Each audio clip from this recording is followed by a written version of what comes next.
You ask Tiger to solve. This deals with linear equations with one unknown. The final result is x equals 5. Let's solve it step by step. Simplify the expression. Expand the parentheses. Simplify the arithmetic. Group all x terms on the left side of the equation. Subtract 4x from both sides.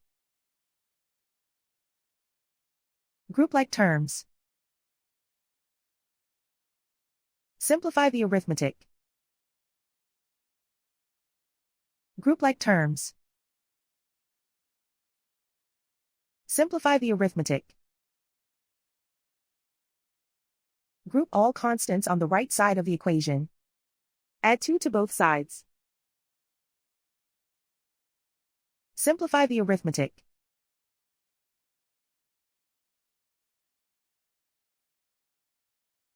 Isolate the x. Divide both sides by -2. Cancel out the negatives. Simplify the fraction. Cancel out the negatives.